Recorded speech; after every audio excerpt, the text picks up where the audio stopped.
One man is in custody tonight as law enforcement investigates the death of a child. 25-year-old Mickel Cherry is in the Shawnee County Jail being held for rape and first-degree murder in the death of 5-year-old Zoey Felix. Cherry's bond is $2 million. Topeka police were called to a disturbance around 6 last night at a gas station at Southeast 29th in California. First responders found Zoey and began life-saving measures, but she was later pronounced dead at the hospital. Authorities had this large crime scene taped off in a grassy field just north of the Dillon store there throughout the day. Cherry was booked just after 4 this morning. Jail officials list his address as homeless. TPD, though, said he and the child knew each other. Zoey's neighbors are heartbroken to learn what happened to her. 13's Callie Holthouse is live in Southeast Topeka for us tonight. Callie? Yeah, I'm here. Just behind me you can see one of the crime scenes where this occurred and a small memorial that's been put together in honor of Zoey Felix. Earlier today I spoke to the neighbors who lived just across the street from the house Zoey stayed at with her mother. They're devastated to learn that despite their repeated pleas for help, Zoey still suffered this tragic fate. Neighbors of Zoey Felix say they loved the 5-year-old like she was one of their own. Loving girl, questions, loved the children. All the kids played with her. They all looked out for her. Everybody looked out for Zoey. She was a curious George with nowhere to go. Nowhere to go. But despite their efforts, they say she lived a life of instability. The house she stayed in lacked utilities, and she was sometimes left home alone. No lights, no water.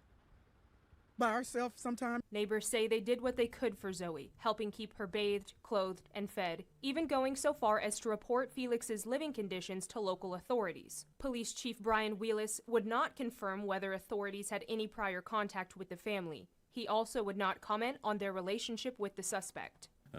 The information and all the investigative evidence will be compiled and sent to the district attorney's office. Neighbors say they are left devastated. It hurts.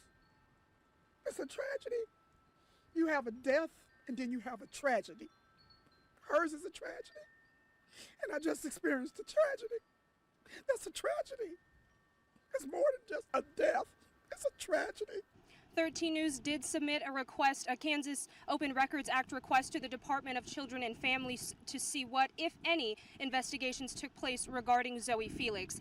A DCF spokesperson would only tell us that Topeka police notified them of Zoey's death, and their thoughts are with those who loved and supported her. What is the state doing to prevent something like this from happening? Now, they did go into a closed session with DCF officials, but I was able to speak with neighbors who are frustrated that it even had to get to this point. New video of Zoey Felix, a vibrant 5-year-old who used to wander this Topeka neighborhood. A neighbor provided the video to us and says that Zoey was like family. It's like, hey mom, you know, well, hey baby, what's going on? You know, she was just the sunshine in the rain, really.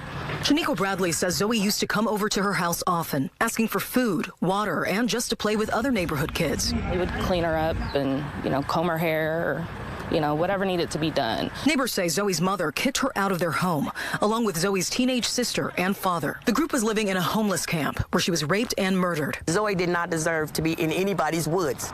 This is her home right here. She has 1, 2, 3, 4, 5 people that would do anything for her. Investigators say the man arrested, Mickel Cherry, knew the 5-year-old, but as of Wednesday afternoon did not disclose the details of that relationship. Meanwhile, neighbors are speaking out about the time leading up to Zoey's death, including what they say were countless complaints to DCF. In the weeks leading up to her death, they say there was no running water in Zoey's home and that she would often roam the neighborhood streets unsupervised. It was always a, can I stay, can I stay, can I stay?